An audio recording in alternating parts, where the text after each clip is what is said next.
College के time पे जब इरफान की एक फ्रेंड अपने होम टाउन के लिए निकल रही होती है, तब वो उसके सामान कार तक ले जाने में उसकी हेल्प करती है। जब वो ड्राइवर के पास जाती है ट्रंक ओपन करने को बोलने, तब उसकी थोड़ी सी झलक देखकर वो घबराहट में वहां से भाग जाती है, इससे पहले कि उस ड्राइवर की भी नजर उस पे पड़े। एट प्रेजेंट रिलेशनशिप में आने के बावजूद इरफान और सांग्यान एक दूसरे को टाइम नहीं दे पाते। दोनों अपने अपने काम में काफी ज्यादा बिजी हो जाते हैं। जब इरफान फ्री होती है तब सांग्यान ओवर टाइम करता है, और जब उसे थोड़ा टाइम मिलता है तब इरफान बिजनेस ट्रिप पे निकल जाती है। इसके बावजूद भी दोनों एक दूसरे के लिए हमेशा खाना घर पे छोड़कर निकलते हैं। एक दूसरे की केयर करना, नोट्स लिखना, मैसेजेस करना नहीं भूलते हैं। एक रात सांग्यान अपने ऑफिस में बैठा काम कर रहा होता है और इरफान को मैसेज करके जल्दी से सो जाने को कहता है, क्योंकि उसे घर आते आते आधी रात हो जाती। पर कुछ घंटों में इरफान को चियान का कॉल आ जाता है, जो उसे 5 मिनट में तैयार होकर नीचे आने को बोलती है, क्योंकि वो सब कहीं रिपोर्टिंग करने जा रहे हैं। वो जैसे ही रेडी होकर निकलती है वैसे ही सांग्यान आ जाता है। वो उसे अच्छे से हग करती है और बताती है उसे अर्जेंटली जाना होगा। चियान उसे पिक करने आ रही है। इरफान को बताया जाता है कि उसके प्लेस के आसपास ही एक कार एक्सीडेंट हुआ। गाड़ी सीधे नूडल रेस्टोरेंट से टकरा गई। ड्राइवर और पैसेंजर दोनों इंजर्ड हैं। जब वो सीन पे पहुंचते हैं तब चियान, इरफान और बाकियों को ड्राइवर का फेस अच्छे से रिकॉर्ड करने को बोलती हैं। लेकिन जैसे ही पैसेंजर के बाद उसे कार से निकाला जाता है, वैसे ही इरफान उसे देखकर दंग रह जाती है। वो उससे नजरें चुराती है और उसे अवॉइड करने की कोशिश करती है, लेकिन उस आदमी ने उसे देख लिया होता है। टीवी स्टेशन में न्यूज रिपोर्ट करते टाइम भी इरफान बस यही सोचती रहती है कि कहीं उसने उसे देख तो नहीं लिया ना। इसलिए ब्रॉडकास्ट से अपना नाम हटाकर नानवू टीवी डालती है ताकि अपनी पहचान छुपा सके। जब वो घर वापस आती है तो सांग्यान उसके लिए दलिया बना रहा होता है। उसके मुंह को उतरा हुआ देख कर पूछता है, कुछ हुआ है क्या? इरफान उसके कंधे पे सर रख कर कहती है, मैं बस थक गई हूँ, मुझसे तो हिला भी नहीं जा रहा। वो उसे कंफर्ट देता और कहता है, पहले ये दलिया फिनिश कर लेने, उसके बाद अच्छे से उसे पकड़कर थकान मिटा लेने। इरफान उसे बताना बहुत कुछ चाह रही थी पर हिम्मत नहीं हो पाई। वो बस इतना चाहती है कि उसके पास्ट के सब लोग गायब हो जाए और वो बस इसी तरह हमेशा सांग्यान के साथ रहे। वो उसे बोलता है, जब भी तुम्हारा मन करे कहने का, मैं सुनने के लिए तुम्हारे पास रहूंगा। इरफान को उसे किस करने को मन करने लगता है, सो वो उसके लिप्स को चुमकर भागने लगती है। वो उसे रोकता हुआ बोलता है, इसे किस नहीं बोलते हैं। वो उसे सिखाता है इसे प्रॉपरली कैसे करते हैं। देन इरफान को इतनी शर्म आती है कि वो उसमें छुपने लगती है। उसके साथ दलिया खाते वक्त सांग्यान उसे चिढ़ाने लगता है, इरफान तुम्हारी किसिंग स्किल्स तो एकदम बेकार है। मेरे लिप्स तो हट होने लग गए। और उसे फिर से किस करके कहता है कि तुम्हें प्रैक्टिस करने की जरूरत है। वहीं चाओ सुहाव को बताती है उसके दादा पिछले 6 महीनों से सारे पैसे पुराने घर खरीदने में लगा दिए। वो उनके साथ बिताए पुराने कॉलेज के टाइम को इस कदर याद कर रहे हैं कि उस घर को विंटेज फर्नीचर से सजाया करते हैं। सुहाव का एटीट्यूड थोड़ा कोल्ड होता है कि उसके दादा ने ऑलरेडी अपनी हरकतों से उसकी दादी को मिसअंडरस्टूड करा दिया। अब ये सब करके क्या फायदा? वो बताता है वैसे भी उसके फैमिली में हमेशा से प्रॉब्लम और पेन रही है जो हमेशा उनके दिल में दबी रहती है। चाओ ने उसे समझाया कि उन सब की यही प्रॉब्लम है कि वो पास्ट को फेस करना ही नहीं चाहते। इसलिए तो उसके दादा ने अपनी वाइफ को मजबूर किया उनसे दूर जाने पे। उसने उसके दादा की एक और बात शेयर की जो उन्होंने चाओ को बताया था कि कुछ सालों पहले वो अपनी वाइफ को टाइम नहीं दे पाते थे काम में बिजी रहने की वजह से। सो वो हमेशा घर पे रहती थी। फिर उनके बेटे, बहू और पोते का कार एक्सीडेंट हो गया जिसने उनके पूरे परिवार की खुशियां छीन ली। चाओ जब पूछती है कि अपनी वाइफ के साथ ट्रैवल क्यों नहीं करते, ऐसे वो दोनों खुश भी रहेंगे उन पुरानी यादों से दूर रहकर। वो बताते हैं उनकी सेहत सही नहीं रहती, इसीलिए उन्होंने एक रोज उनसे जानबूझकर झगड़ा किया ताकि उन्हें समझ आए कि वो अकेले भी ट्रैवल कर सकती हैं और अपनी खुशी ढूंढ सकती हैं। चाओ सुहाव को बताती है कि उसके दादा दादी दूर होकर भी एक दूसरे से अटैच हैं और ये बात सुहाव को समझकर सिचुएशन हैंडल करनी चाहिए। वो डीपली मूव होता है चाओ के ऐसे बड़ों की तरह उसे समझाने और ऐसे सीरियस मैटर पे बात करने के लिए, लेकिन वो उससे पूछता है जो दूसरों के प्रॉब्लम्स में हेल्प करती है लेकिन खुद का स्ट्रगल छुपा देती है। वो उसकी साइड स्टोरी भी सुनना चाहता है उसके बर्डन कम करने के लिए। वो बताती है कि उसे अपने आसपास के लोगों को अपसेट या स्ट्रगल करते देखना पसंद नहीं और उसे लग रहा है कि वो सुहाव की मदद करती है, उसके फैमिली इश्यूज समझती है और रिसेंटली उसका ब्रेकअप हुआ, वो हार्ट ब्रेक है, इसीलिए वो उसके साथ ट्राई करना चाहता है और वो इस तरह से आगे बढ़ना नहीं चाहती। ऊपर से वो जब से उससे टच में नहीं थी उसे बहुत मिस करती थी, लेकिन ये दिखाना उसे अच्छा नहीं लग रहा था। सुहाव ये सब सुनते ही आउट ऑफ कंट्रोल होकर उसे किस कर लेता है और उससे प्रॉपरली पूछता है क्या वो उसे डेट करना पसंद करेगी। चौ ने बोला सोचेगी, जिसपे सुहाव ने कहा कि वो अपनी पूरी जी जान लगा देगा उसे चेस करने में। वो उसे कहती है टाइम लेकर उसे समझने, उसके हर अच्छे साइड्स को जानने, ताकि वो धीरे धीरे उससे सच्चा प्यार करने लगे। ये बात सुहाव ने मान लिया। वहीं इरफान पिछली बार सांग्यान के टीज करने पे मिरर के सामने बैठकर किसिंग करने की प्रैक्टिस करती है। थोड़ी देर बाद सांग्यान आता है अपने ग्रेजुएशन के एल्बम फोटो लेकर जो उसकी बहन रिटर्न करके गई है। वो दिखाता है अपने और अपने दोस्तों के फोटोज। इरफान जियासू को हैंडसम बोल देती है और ये बात सांग्यान को अच्छी नहीं लगती। वो पूछता है उसे उसमें क्या हैंडसम लगा। वो कहती है जियासू बहुत आई कैचिंग है और यूथफुल वाइब्स आती है उसे देखकर, जिसपे सांग्यान कहने लगता है कि ये तो हम सब में से काफी बड़ा है, यूथ वाले वाइब्स कैसे आ सकती है। फिर थकावट का बहाना करके उसके हाथ से एल्बम ले लेता है और फिर बाद में देखने का बोलकर रूम में चला जाता है। तभी इरफान की नजर पैकेजेस पे पड़ती है जो उसने सांग्यान को देने के लिए लाया था। वो उसके रूम में आकर बताती है ये उसकी तरफ से अर्ली वैलेंटाइन गिफ्ट्स हैं। इसमें सांग्यान के लिए फ्रॉस्ट का ब्रेसलेट होता है जो कि इरफान के निकनेम का मीनिंग है और उसके ब्रेसलेट पे मलबरी लीफ बनी होती है जो सांग्यान के नेम की मीनिंग होती है। ये गिफ्ट सांग्यान को बहुत पसंद आती है। उसने भी उसके लिए एक प्रेजेंट लाया था जो उसे दे देता है और उसमें से निकलता है वॉइस रिकॉर्डर। उसके अंदर एक मैसेज रिकॉर्ड होता है जिसे इरफान अपने रूम में सुनती है। वो उसे कहता है काम के दौरान सबसे पहले अपनी सेफ्टी का ख्याल रखने और हमेशा याद रखने के कोई उसके सेफ वापस आने का इंतजार करता है। वो ये भी कहता है कि इरफान सिर्फ बेस्ट डिजर्व करती है और चाहे कुछ भी हो जाए वो हमेशा उसके साथ रहेगा।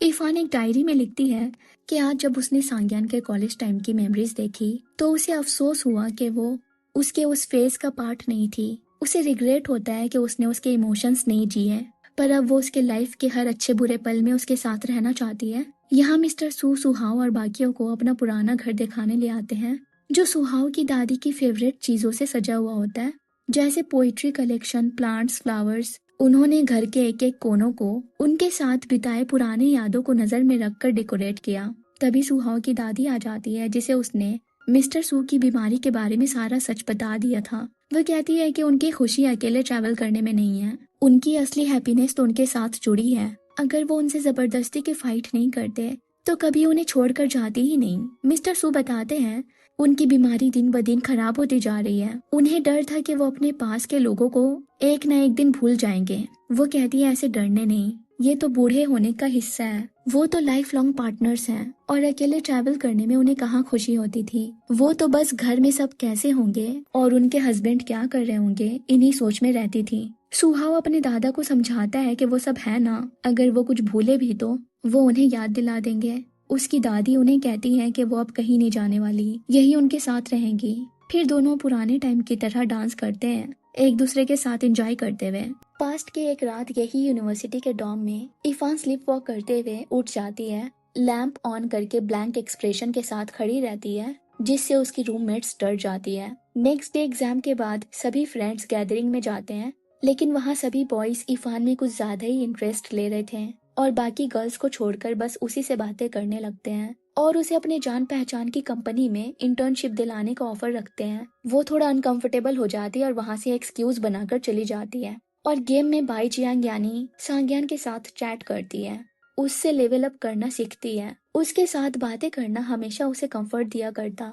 यहाँ सुहाव की दादी बताती है कि जिंदगी इंसान को एक टाइम पे सबसे दूर ले जाती है ताकि हम खुद को फाइंड कर सकें, और उन्होंने सोलो ट्रैवलिंग में बहुत कुछ सीखा है। एक दफा वो उस जगह गई थी जहाँ पे सुहाव के मॉम डैड और उसके भाई का एक्सीडेंट हुआ था। वहाँ उन्होंने पूरा दिन गुजारा। जब सुहाव इस बात को अवॉइड करके जा रहा होता है तब वो उसे रोक कर इस बारे में एक बार बात करने को कहती है, क्योंकि बहुत टाइम हुए उस हादसे के बाद से सबने खामोशी अख्तियार कर ली। वो चीज हमेशा उनके दिल में दबी रही जिसने उन्हें स्टक कर दिया। वो बोलती है कि उन्हें तो थैंकफुल होना चाहिए, वो तीनों अब भी एक दूसरे को सहारा देने के लिए मौजूद हैं। उन्हें उन दर्दनाक पलों को भुलाकर आगे बढ़ना चाहिए और जिंदगी को खुलकर जीना चाहिए। दूसरी तरफ इरफान टीवी स्टेशन से निकल रही होती है सांग्यान के फ्रेंड की शादी अटेंड करने, जहाँ वो पहले से पहुंचा हुआ था। उसके निकलते वक्त चेंग्यून उसे कहता है कि उसने मॉल में सांग्यान के ग्रेजुएशन डिनर के बारे में जो भी बताया वो सांग्यान के अल्फाज नहीं थे बल्कि उसने ही सारी कहानी बनाकर बताई थी। पर अब जो वो उसके साथ रिलेशनशिप में है तो वो नहीं चाहता इस वजह से उन दोनों में कोई मिसअंडरस्टैंडिंग हो। वो जेन्युइनली चाहता है कि दोनों खुश रहें। पार्टी में जब जियाशु आता है तब सांग्यान सबसे पूछता है उसमें और इसमें कौन ज्यादा हैंडसम है। वहाँ पे उसकी बहन भी मौजूद होती है जो फौरन से कहती है ऑफ कोर्स जियाशु। सांग्यान का मुंह बिगड़ जाता है। वो जियाशु को ही जी को ड्रॉप करने का काम देता है। वहीं उसके बाकी के दोस्त उसकी गर्लफ्रेंड के आने का वेट कर रहे होते हैं। इरफान कार में बैठकर निकल जाती है। वहाँ हम उसी ड्राइवर को उस पर नजर रखे देखते हैं जिसका एक्सीडेंट हुआ था। इरफान जैसे ही आती है बाहर, सांग्यान जो उसका वेट कर रहा था उसका हाथ पकड़कर अंदर आता है। तब तक जियाशु जी को लेकर चला गया होता है और उसके बाकी के फ्रेंड्स इरफान को देखकर हैरान होते हैं। किसी ने भी उम्मीद नहीं की थी कि उसकी गर्लफ्रेंड इरफान हो सकती है जो उसमें इंटरेस्ट दिखा रही थी। सब कहने लगते हैं तो इसीलिए ये जियाशु को खुद से कंपेयर कर रहा था कि कौन ज्यादा हैंडसम है। इरफान अपना वोट सांग्यान को देती है। वो कहता है प्रेशर फील करने की जरूरत नहीं, पर वो बोलती है कि अगर तुम हैंडसम नहीं होते तो मैं ऐसे पागलों जैसे तुम्हारे पीछे क्यों पड़ी रहती। सांग्यान तो उसकी फ्लर्टिंग से शर्मा जाता है और सभी उसके लिए खुश होते हैं कि उसके हाई स्कूल का अधूरा प्यार अब कंप्लीट हो गया। सेरेमनी में कोई भी दोस्त सांग्यान को छोड़ नहीं रहा होता, उसे पिला पिला कर ड्रंक कर रहे होते हैं। यहाँ इरफान भी ड्रिंक करने लगती है और सांग्यान के कुछ दोस्तों की बातें सुनती है जो बता रहे होते हैं कि फई जिसकी आज शादी हुई वो ग्रेजुएशन डिनर पे कितना ड्रंक और हार्ट ब्रोकन था। इरफान ने सांग्यान के बारे में पूछा तब सबने बताया कि वो भी ड्रंक था, पर किस वजह से मालूम नहीं, पर बार बार कह रहा था कि मैं तुम्हारा एक बैकअप ऑप्शन था। शादी खत्म होते होते इरफान को इतनी चढ़ जाती है कि चलना तो दूर वो ठीक से खड़ी भी नहीं हो पाती। टैक्सी का वेट करते टाइम वो सांग्यान से कहते हैं कि तुमने इतने सालों में बहुत सफर किया, मुझे तो समझ नहीं आ रहा था कि तुमने रेस्टोरेंट कैसे खोल लिया। अभी मैं पैसे कमा रही हूँ तो तुम्हें सपोर्ट करूंगी। फिर उसकी शिकायत शुरू हो जाती है कि जब उसने पहली बार सांग्यान को रेस्टोरेंट बार में देखा तब वो 4 लड़कियों को देखकर स्माइल कर रहा था, यहाँ तक कि उन्हें वीचैट पे ऐड भी किया। सांग्यान अपना फोन दिखाकर बताता है कि उसने उन्हें ऐड नहीं किया। तभी टैक्सी आ जाती है और वो उसको बैठाकर वहां से अपार्टमेंट को निकल जाता है। सुहाव जिसने इरफान और सांग्यान की खुशी में बहुत पी लिया था, चाव को मैसेज करके बुलाया था और वो उसे अपनी स्कूटी पे ले जा रही होती है। सुहाव बताता है कि उसे इरफान और सांग्यान से थोड़ा जेलेसी हो रहा है क्योंकि वो दोनों अपने रिलेशनशिप को ऑफिशियली अनाउंस कर सकते हैं, लेकिन उसकी सभी एक्स गर्लफ्रेंड उसे ऑनलाइन पोस्ट करने भी नहीं देती थी, पर वो चाव के साथ ऑफिशियल होना चाहता है। सांग्यान अपार्टमेंट के पास इरफान के बैग को गले में लटका कर पिगी बैक राइड देता है। इरफान बताती है कि वो कॉलेज रिक्रूटमेंट के थ्रू न्यूज डिपार्टमेंट में आई। हालांकि उसे उम्मीद नहीं थी क्योंकि रिपोर्टर्स के लिए रिक्वायरमेंट्स हाई होते हैं, पर उसके सिलेक्शन पे सबने कहा कि वो इसलिए सिलेक्ट हुई क्योंकि उसका डायरेक्टर के साथ रिलेशनशिप था और बाद में उसे पता चला कि वो उसे लाइक भी करता था और कहा करता था कि वो अपने लुक्स की वजह से रिपोर्टर तो क्या कुछ भी बन सकती है, अगर वो अपने मोराल्स को छोड़ दे तो। ये बात इरफान को जरा अच्छी नहीं लगी, तब से वो उस जगह को हेट करने लगी। सांग्यान उसे कहता है ऐसे लोगों की बातों पे ध्यान न देने और उस जगह कभी न जाने। उसने ये भी बताया कि नानवो आने के बाद उसे सांग्यान के सपने आते थे कि वो अपनी वाइफ के साथ यही हनीमून पे आया था। सो वो कहता है कि फ्यूचर में वो उसके साथ वहां जरूर जाएगा। अचानक से उसकी तबीयत खराब होने लगती है तो वो वहीं सांग्यान के गोद में लेटकर स्टार्स देखने लगती है। वो उसे सॉरी कहती है पास्ट में उस पे हार्श होने के लिए। दिन बताती है ना उसे यही अच्छा लगता था, ना ही बेयू और ना ही वो जगह उसे रास आई, पर यहाँ नानुओं में एटलीस्ट उसके डैड की सिमेट्री है और सांग्यान है जिसे वो हमेशा अपने आसपास देखना चाहती है। घर वापस आने के बाद सांग्यान इरफान के लिए हैंगओवर सूप बनाता है। ये पिलाने के बाद जब वो उसे सोफे से कमरे में जाकर आराम करने को बोलता है तब वो जाने से मना कर देती है क्योंकि उसे लग रहा होता है कि उससे अल्कोहल की स्मेल आ रही है। सांग्यान उसे शावर लेने को बोलता है लेकिन इरफान नशे में कहती है कि वही उसे नहला दे।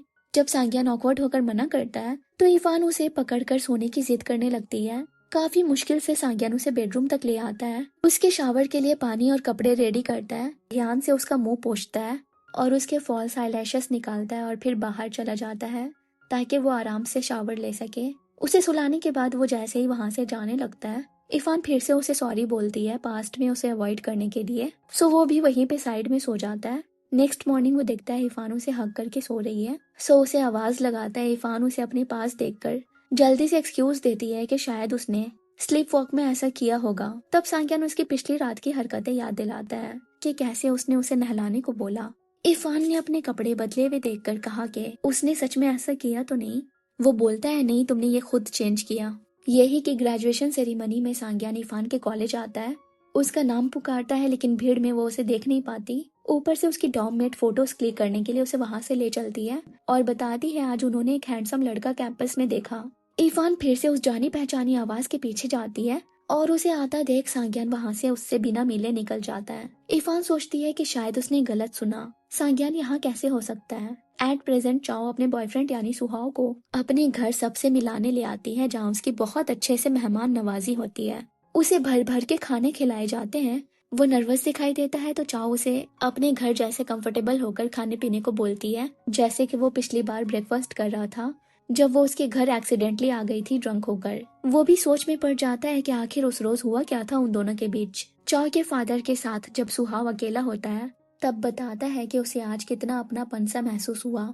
आज अगर उसके पेरेंट्स जिंदा होते हैं तो उसे ये कमी कभी नहीं खलती। वो बताते हैं कि एक बार वो इस ब्रिज से जंप करने के लिए रेडी थे, पर अगर उस रोज ऐसा करते तो क्या आज उन्हें इतनी खुशी कभी मिल पाती। वो उसे समझाने की कोशिश करते हैं कि जब तक जिंदगी है उम्मीद है। इरफान जब सांग्यान से मिलने उसके बाहर आती है तब वहाँ उसी आदमी से टकरा जाती है जो खुद को उसके अंकल बताते हैं और उससे बात करने की कोशिश करते हैं कि वो पिछली बार उन्हें देखकर इग्नोर क्यों कर रही थी। सांग्यान इरफान को अनकंफर्टेबल देखकर उसके पास आता है। वो आदमी बताते हैं कि वो उसके अंकल हैं, पर इरफान उन्हें पहचानने से साफ इनकार कर देती है। इसलिए सांग्यान उसे वहां से ले जाने लगता है, पर वो आदमी इरफान का हाथ पकड़कर रोकने लगते हैं। सांग्यान का टेम्पर हाई हो जाता है। वो चिल्ला कर बोलता है इरफान को छोड़ने के लिए, वरना अच्छा नहीं होगा, जिस पे वो इल्जाम लगाता है कि वो उसे मारने की कोशिश कर रहा है। पर सांग्यान के एक कलीग बीच में आकर सिचुएशन संभाल लेते हैं और इरफान के अंकल को वहां से जाना पड़ता है। सांग्यान इरफान से पूछता है आखिर ये था कौन। वो बताती है उसके आंटी के भाई, पर ये अच्छे इंसान नहीं है। वो उसे एडवाइस देती है कि आइंदा से ये यहाँ पे आए तो उसे अवॉइड करने। वो उसके माथे पे शिकन देखकर बोलता है अगर कोई परेशानी है तो वो उसे बता सकती है, लेकिन वो कहती है कि कोई सीरियस वाली बात नहीं है। पर सांग्यान को बुरे बुरे ख्याल आते रहते हैं। वो रात में उठकर इरफान के कमरे पे नॉक करने जाता है, लेकिन तभी वो स्लिप वॉक करके बाहर आती है और हमेशा की तरह उसकी नजर पहले घड़ी पे जाती है। सांग्यान को ये बात समझ नहीं आती। वो उसे पकड़कर कहता है उसे ऐसे लिविंग रूम में भटकने की जरूरत नहीं है, वो आज से अपने रूम का दरवाजा खुला रखेगा, वो सीधे उसके पास आ सकती है। इरफान की आंखों से आंसू बहने शुरू हो जाते हैं। वो सांग्यान का हाथ पकड़कर अपने रूम में ले आती है और उसे जाने ही नहीं देती। सो वो भी उसके बगल में उसका हाथ पकड़कर उसके फॉरहेड पे किस करके सो जाता है। सुबह जब इरफान वहाँ उसे देखती है तो सवाल करती है क्या उसे भी स्लीप वॉक होने लग गए या हॉरर मूवी देखकर डर गया। सांग्यान बताता है कि इरफान ही उसके कमरे पे स्लीप वॉक करके आई और उसे उठाकर यहाँ ले आई। उसे तो इमेजिन करके ही हंसी आने लगती है कि वो इतनी स्ट्रॉन्ग कैसे हो गई। इरफान नाश्ता करते वक्त उसे फिर से याद दिलाती है कि अगर वो आदमी कभी भी उसके बाहर आए और चाहे कुछ भी करे या कहे उस पर ध्यान नहीं देना है, पर वो तो सिक्योरिटी गार्ड बनकर इरफान के टीवी स्टेशन तक पहुंच जाता है। इरफान को यहाँ आए थोड़ा टाइम हो गया था सांग्यान के फ्रेंड की शादी अटेंड करना और फिर एक दिन का लीव ले लेना, तो वो चिंग्यून से पूछती है कि ये नया सिक्योरिटी गार्ड यहाँ क्या कर रहा है। वो बताता है पुराना सही नहीं था इसलिए ये पोजीशन खाली थी और इन्होंने ग्रैब कर ली। उसके हिसाब से ये पहले वाले से ज्यादा हेल्पफुल है। सभी उस रात चिंग्यून के फेयरवेल पार्टी पे एक रेस्टोरेंट आए होते हैं और इरफान टीवी स्टेशन में ही काम में बिजी रहती है। तभी उसका कॉल आता है जो जल्दी से पार्टी में आने को कह रहा होता है। इरफान ने बोला कि वो थोड़ी देर में आ रही है। सांग्यान का भी मैसेज आता है जो पूछ रहा होता है कि वो कब घर लौट रही है। वो बताती है कि लेट हो जाएगी क्योंकि वो अपने कलीग्स के साथ टीम डिनर के लिए जा रही है। जब वो वहां से निकलती है तो नाइट ड्यूटी पे किसी और गार्ड को देखती है तो वो इत्मीनान से जाने लगती है, लेकिन तभी उसके अंकल पीछे से उसे आवाज लगाते हैं और उसे ऐसे अनकंफर्टेबल देखकर बोलते हैं कि पास्ट में जो भी हुआ वो सब मिसअंडरस्टैंडिंग थी। उनके लिए भी वो टाइम बहुत टफ था। अपनी बेकार जिंदगी का इल्जाम वो इरफान पे लगाने लगते हैं और उससे हेल्प मांगते हैं, पर इरफान उन्हें इग्नोर करके आगे बढ़ने लगती है। तो वो उसे पकड़कर वार्न करते हैं कि वो सबको बता देंगे कैसे वो उन्हें रिझाया करती, उन्हें मारने तक की कोशिश की। वो उसे बोलते हैं अगर उसने उनकी रिस्पॉन्सिबिलिटी नहीं उठाई तो वो उसे परेशान करना बंद नहीं करेंगे।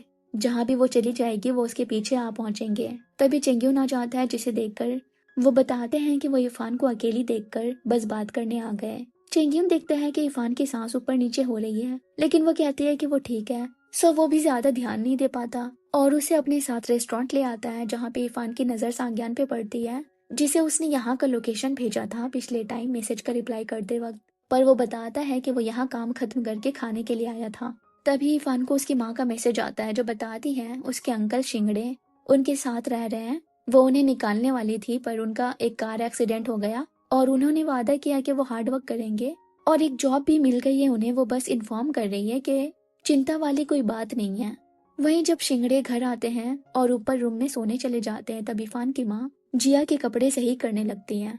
अगले दिन सांग्यान के बारे में खबर आती है कि बाहर मार्केट सुपरवाइजर ब्यूरो के लोग और नानवो टीवी से कुछ रिपोर्टर्स आए हैं। एक कस्टमर ने कंप्लेंट किया यहाँ के खाने से उसे फूड पॉइजनिंग हो गया। बाहर उस कस्टमर का दोस्त सांग्यान को देखकर उसके रेस्टोरेंट को अक्यूज करता है कि यहाँ का खाना लोगों को बीमार करता है। जब शेफ कहता है कि उनके खाने से बाकियों को तो कुछ नहीं हुआ, तो वो आदमी धमकाने लगता है कि वो इस रेस्टोरेंट की सच्चाई न्यूज के जरिए बाहर ले आएगा। सांग्यान उसके फ्रेंड को कंपनसेट करने को तैयार हो जाता है, पर एक कंडीशन पे कि अगर फूड पॉइजनिंग उनके रेस्टोरेंट बार के खाने से नहीं हुई है तो उसे सामने आकर माफी मांगनी होगी। एंट्रेंस के बाहर भीड़ में उसे शिंगड़े दिख जाता है। वो जुआंग से कहता है आज के बारे में इरफान को पता न लगने दे। अंदर किचन को इंस्पेक्ट किया जाता है और बाहर शिंगड़े का आदमी सांग्यान के रेस्टोरेंट को टीवी पे बदनाम कर रहा होता है और बाकी के पब्लिक को भी इन्फ्लुएंस करता है कि यहाँ का खाना हेल्थ के लिए सही नहीं। ब्यूरो टीम सैंपल्स लेकर उन्हें कहती है कि जब तक इन्वेस्टिगेशन रिजल्ट नहीं आ जाता ये बार शट डाउन रहेगा। चाओ जब वहां जाती है तो बार को सील देखती है। सुहाव से सारा मामला पता चलते ही वो इरफान को कॉल लगाकर बताती है कि किसी ने फूड पॉइजनिंग की रिपोर्ट की है। इरफान समझ जाती है कि हो ना हो ये शिंगड़े का काम है। थोड़ी देर में उसे उसकी माँ का वॉइस मैसेजेस आता है जो कहती है उन्हें जिया ने बताया वो उसके मैनेजर को डेट कर रही है, लेकिन शिंगड़े से पता लगा उसका एक रेस्टोरेंट भी है जो रिस्पेक्टेबल नहीं है। वो उसे एडवाइस देती है ऐसे लोगों से दूर रहने की। इरफान उन्हें कॉल लगाकर पूछती है क्या शिंगड़े उस रेस्टोरेंट आता जाता था, पर वो मुझे नहीं पता कहती रहती है। सो उसे ना चाहते हुए भी उस घर आना पड़ता है। बारिश में भीगकर वो वहां जाती है। शिंगड़े से पूछती है आखिर तुम चाहते क्या हो, हमें आराम से जीने क्यों नहीं देते। तुम अपने काम से काम रखो, मुझे फर्क नहीं पड़ता तुम लोग जियो या मरो, बस मेरे मामले से दूर रहो, मुझे दोबारा पुलिस बुलाने पे मजबूर मत करो। उसकी आंटी गुस्से में लाल कहती है अपने पालने वालों को ऐसे कहोगी, इस तरह से बात करने की हिम्मत कैसे हुई। वो कहती है पाला अच्छा मजाक है, अब जब मैं अपनी जिंदगी बिना किसी पे डिपेंड हुए जी रही हूँ तो तुम सबकी हिम्मत कैसे हुई मेरी जिंदगी में आने की। इरफान की माँ अपनी ही बेटी को बोलती है ऐसे अपनी आंटी से बात मत करो, हम उन 2 सालों में इन्हीं पे डिपेंड रहे हैं। जिस पे इरफान याद दिलाती है कि उनकी सर्जरी के पैसे उसके डैड ने दिए हैं, उनके बेटे की ट्यूशन फी का सारा खर्च और उनके भाई शिंगड़े के नए बिजनेस में जितने पैसों की जरूरत थी वो सब उसके डैड ने पे किए। अपनी माँ से पूछती है उन्होंने क्यों अपने रहते किसी और के छत्रो छाया में उसे रहने के लिए भेज दिया। उसकी माँ मगरमच्छ वाले आंसू के साथ कहती है क्या ये सारी बातें बोलना वो रेस्टोरेंट वाला तुम्हें सिखा रहा है। वो कहती है आप फिक्र हो रही है कौन मुझे क्या सिखा रहा है। और फिर शिंगड़े को आखिरी चेतावनी देती है अगर उसने उसके आसपास के लोगों को परेशान करना बंद नहीं किया तो वो भी चुप नहीं बैठेगी। पास्ट में जब इरफान बेयू में रहा करती तब शिंगड़े गैम्बल में हारकर उसके पास पैसे मांगने आते हैं। जब वो ना कहती तो जबरदस्ती उसके बैग चेक करने लगते हैं। तब वो ऐसे जोर से चिल्लाती है कि वो भाग जाते हैं। उन्हें सांग्यान जो इरफान को उसके घर तक छोड़ने आता था देखकर पूछता है ये कौन है। वो कहती है मैं नहीं जानती। बारिश में भीगकर घर लौटने पर इरफान को देख सांग्यान कंसर्न हो जाता है और जल्दी से उसे तौलिए से सुखाने लगता है और उसकी थकान नोटिस करके रेस्ट करने को कहता है और बताता है कि वो जल्दी यही जाएगा क्योंकि जी एक ओल्डर मैन को डेट कर रही है जिससे उसकी फैमिली फिक्र में है। इरफान उसे किस करती है और बताती है कि वो सही है, उसे अपनी बहन से मिलने जाना चाहिए। लेकिन सांग्यान फील कर लेता है कि वो डिस्ट्रैक्टेड है, पर वो टायर्ड होने का बहाना करके सोने चली जाती है और दबी आवाज में रोने लगती है। अगले दिन उसे एयरपोर्ट तक छोड़ने आती है और उसे जाते हुए जी भरकर देखती है जैसे कि आखिरी बार देख रही हो। घर आकर एक एक कोने को देखकर पुरानी यादें याद करके रोती रहती है क्योंकि उसे पता है शिंगड़े किस तरह का आदमी है, इसलिए उसने सोच लिया है यहाँ से जाने का। अगर वो सांग्यान के आसपास नहीं रहेगी तो वो उस आदमी से महफूज रहेगा। इरफान जाने से पहले चाओ को बोलती है कि वो कुछ दिनों के लिए काम से जा रही है, घर पे नहीं रहेगी, सो आकर उसकी बिल्ली को खाना खिला दिया करे। पर जब वो और सुहाव वहाँ आते हैं तब ढेर सारी कैट फूड्स पड़े हुए दिखते हैं और इरफान का पूरा कमरा खाली पाते हैं। चाओ को अजीब सा फील होता है, सो वो इरफान को कॉल लगाती है पर लगता नहीं। सुहाव सांग्यान को इन्फॉर्म करता है। वो भागता हुआ पहली फ्लाइट पकड़कर नानबू लौट आता है। आकर उसका कमरा खाली दिखता है, वहाँ बस उसकी बिल्ली होती है। उसकी हालत खराब होने लगती है। तभी उसकी नजर एक एनवेलप पे पड़ती है जिसे वो कांपती हाथों से खोलता है। उसमें लिखा था माफ करना मैं पिछली बार की तरह तुम्हें बिना गुड बाय कहे जा रही हूँ, पर मैं जोर नहीं दूंगी तुम मेरी सिचुएशन समझो। लेकिन हाँ मेरे यहाँ से जाने के कुछ रीजंस हैं। मैं चाहती हूँ तुम मुझे मिस ना करो, ना ही मुझे ढूंढने की कोशिश करो, बस अपनी लाइफ खुशी से जियो। सांग्यान बार बार उसे रीच आउट करने की कोशिश करता है लेकिन उसका फोन अनअवेलेबल आता है। आखिर में वो पुलिस स्टेशन मिसिंग रिपोर्ट लिखाने आता है। पुलिस वालों ने उसकी माँ को रीच आउट किया तो उन्होंने बताया कि वो उसके और सांग्यान के रिलेशनशिप के खिलाफ थी और इरफान अक्सर गायब हो जाया करती है, कोई नई बात नहीं। और उनके बीच लास्ट टाइम कुछ आर्ग्यूमेंट्स हुई थी तो उन्हें लगता है कि ये उसके टैंट्रम्स हैं। ऑफिसर सांग्यान से उसके कॉन्टैक्ट इन्फॉर्मेशन मांगते हैं ताकि उसकी गर्लफ्रेंड से रिलेटेड कुछ भी पता लगे तो उसे बता सके। आखिर में पुलिस कहती है कि इरफान एक अडल्ट है और उसे प्राइवेसी का हक है। जब तक खतरे का कोई प्रूफ ना हो वो ज्यादा इन्वेस्टिगेशन नहीं कर सकते। सांग्यान को बस इतना कहा जाता है कि वो इतना ज्यादा चिंता ना करे, लेकिन ऑब्वियसली उसका काम रहना इम्पॉसिबल था क्योंकि वो जानता है इरफान जरूर किसी मुश्किल दौर से गुजर रही है। उसे लगने लगता है कि वो शायद उसे बिलीव कराने में नाकाम रहा कि वो उस पर ट्रस्ट कर सकती है, इसलिए उसने अकेला सब कुछ सहने का फैसला किया। वहीं वो हांगकांग आई होती है और वहाँ एक होटल रूम में स्टे करती है। यहाँ सांग्यान काम से लीव लेकर उसे ढूंढने में लग जाता है। वो सबसे पहले उस पुराने एड्रेस पे जाता है जहाँ इरफान अपनी ग्रैंड मदर के साथ रहा करती थी, लेकिन वहाँ अब एक बुजुर्ग औरत काफी सालों से रह रही है पर उन्होंने कभी इरफान का नाम तक नहीं सुना। इसलिए वो यही यूनिवर्सिटी जाता है उसकी रूममेट से पता करने। उसे मालूम पड़ता है कि इरफान कॉलेज में हमेशा चुप रहा करती, इवन समर और विंटर वेकेशन पे अपने होम टाउन नहीं जाती। उसे वहाँ जॉब करना भी नहीं था, इसीलिए यही में इंटर्नशिप किया। सो वो यही डेली जाता है जहाँ उसे जानने को मिलता है यहाँ उसके साथ हैरेसमेंट हुआ था। इस वजह से एडिटोरियल डायरेक्टर को निकाल दिया गया और इरफान ने भी रिजाइन कर दी। उसके कलीग के हिसाब से यंग लोग जब अंडर प्रेशर होते हैं तो भागने की कोशिश करते हैं। सांग्यान पूछता है अगर इरफान आपकी बेटी होती तो भी क्या आप उसे ऐसे एनवायरनमेंट में प्रेशर सफर करने को कहती। सांग्यान आखिर में बेयू आता है इरफान की आंटी के घर जहाँ उनका बेटा बताता है कि वो पहले भी ऐसे ही गायब हुई थी, अपना सामान पीछे छोड़कर चली गई ठीक कॉलेज एंट्रेंस के बाद और वो फिर दोबारा लौटी नहीं। सांग्यान ने रीजन पूछा तो उसने कुछ ठीक से बताया नहीं। सो वो पूछता है कि उसकी फैमिली कब वापस आएगी। वो बताता है उसकी माँ और अंकल तो नानवू चले गए, इरफान की माँ ही सही से बता सकती है इस बारे में। सांग्यान जाने से पहले वो कमरा देखता है जहाँ इरफान रहा करती थी। वो एक बहुत ही छोटा पुराना और टूटा फूटा कमरा था जहाँ मुश्किल से एक बेड फिट होता था। ये देखकर सांग्यान का दिल भर आता है। वहाँ पुराने पेपर्स के बीच एक कागज मिलता है जिस पर रेड इंक से लिखा था टारगेट नानवू यूनिवर्सिटी। वो वापस नानवू आता है चाव के बताए पते पे इरफान की माँ का घर तलाश कर रहा होता है। तभी उस बिल्डिंग से शिंगड़े बाइक से सिक्योरिटी गार्ड का यूनिफॉर्म पहने निकलता दिख जाता है। वो उसे फॉलो करता हुआ नानवू टीवी स्टेशन तक आ जाता है। जुआंग सांग्यान को एंट्रेंस पे देखकर बताता है इरफान तो यहाँ से रिजाइन कर चुकी है और उन सबको लग रहा है कि जरूर उन दोनों की लाइफ में कुछ अच्छा हुआ होगा।